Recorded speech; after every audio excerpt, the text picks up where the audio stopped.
జై శ్రీమన్నారాయణ. యజ్ఞము అంటే ఏంటి అనే ఒక ప్రశ్న ఈ మధ్యన కొంతమంది రేకెత్తించారు. యజనం దేవపూజనం అని దానికి అర్థం.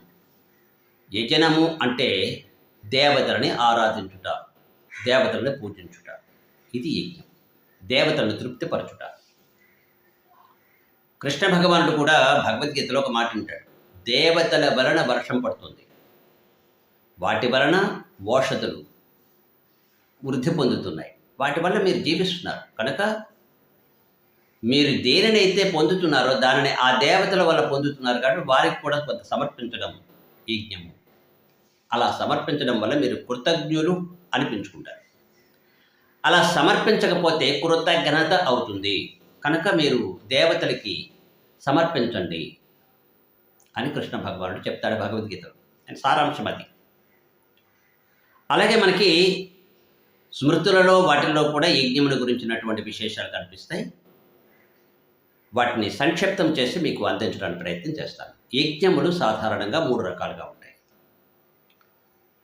సాత్విక, రాజస, తామస యజ్ఞములు. సాత్వికములు అంటే పరమాత్మ శ్రీమన్నారాయణుణ్ణి ఉద్దేశించి చేసేటటువంటి యజ్ఞములన్నీ కూడా సాత్విక యజ్ఞములు. పురాణాలు మనం చూసినట్లయితే పురాణాలను వింగడించినప్పుడు అంటే విభజించినప్పుడు సాత్విక పురాణాలు అని విష్ణు సంబంధమైనటువంటి పురాణాలను సాత్విక పురాణాలు అన్నారు.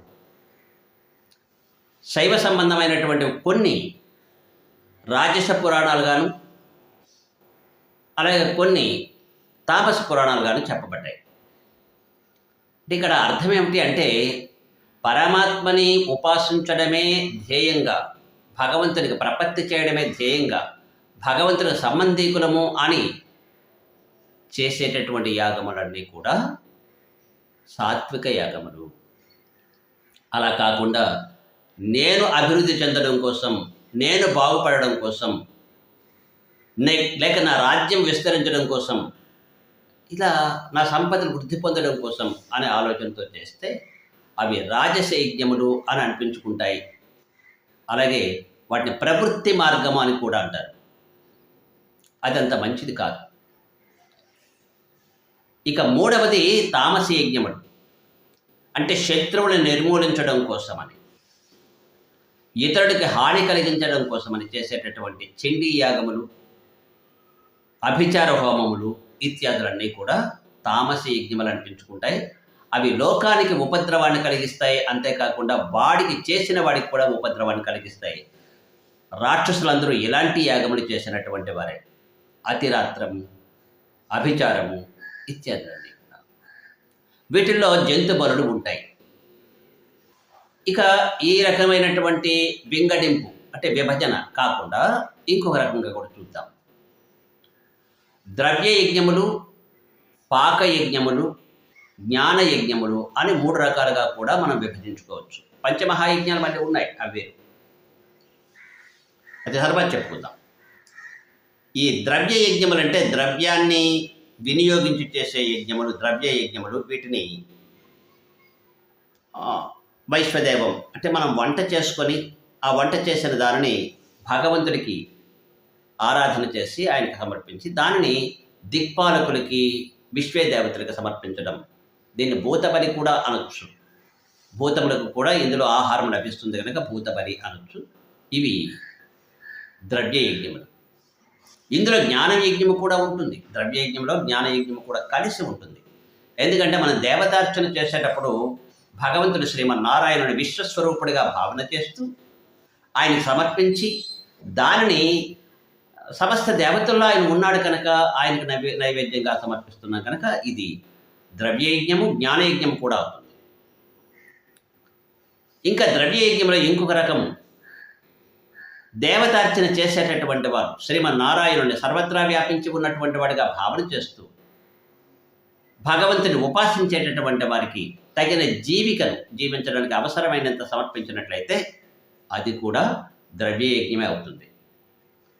దానములు చేసినప్పుడు యోగ్యమైనటువంటి వాడిని ఆలోచించి అయోగ్యుడికి ఇవ్వకూడదు. మళ్ళీ యోగ్యుడైనటువంటి వాడు అంటే శ్రీమన్నారాయణుని ఉపాసించేవాడు, భగవంతుడు సర్వత్రా వ్యాపించి ఉన్న శ్రీమన్నారాయణుడే అని ఉపాసించి భావన చేసి ధ్యానం చేస్తూ ఆరాధన చేస్తూ ఉండేటటువంటి వాడిని బ్రాహ్మణుడు అనాలి.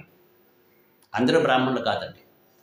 అలాంటి బ్రాహ్మణుడు జీవించడం కోసం, అది ఏ కులంలో పుట్టినప్పటికీ, వారికి మీరు ఏదైనా జీవించడం కోసం సమర్పించినట్టయితే దాన్ని ద్రవ్యయజ్ఞముగానే పరిగణిస్తుంది శాస్త్రం.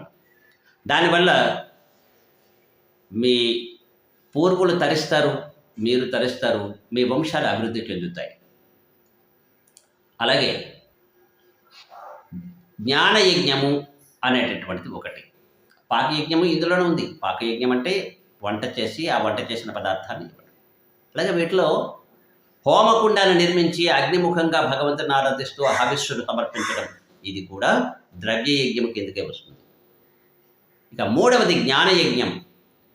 ఇందులో పాకయజ్ఞము ఉండదు, అంటే వంట చేసే పని ఉండదు, హోమకుండము ఉండదు, హోమంలో ద్రవ్యములు వేయడం ఉండదు. సర్వత్రా వ్యాపించి ఉన్నటువంటి శ్రీమన్నారాయణుడే లోపల వ్యాపించి ఉన్నాడు. నా నోరు ఏదైతే ఉన్నదో ఇది యజ్ఞకుండం, నా చేతులు శృక్కులు శ్రోమలు, నేను తీసుకునే ఆహారం లోపలికి వెళుతోంది. ఆ లోపల స్వీకరించి పచనం చేసేటటువంటి జఠరాగ్ని హోమాగ్ని, ఆయన లోపల ఉన్నాడు. అలా భావన చేస్తూ బ్రహ్మార్పణం బ్రహ్మహవిహి బ్రహ్మాగ్నౌ బ్రహ్మణాహుతం బ్రహ్మైవతేన గంతవ్యం, బ్రహ్మమే తీసుకుంటుంది దీన్ని అని భావన చేస్తూ ఆహారాన్ని స్వీకరించడం, ఊపిరి పీల్చడం, ఊపిరి విడవడం. భగవద్గీత మీరు చూడండి, యజ్ఞముల గురించి చెప్తుండేటప్పుడు పరమాత్మ ఏమని చెప్తారు? ఊపిరి తీసుకోవడం కూడా యజ్ఞమే, ఊపిరి విడిచిపెట్టడం కూడా యజ్ఞమే.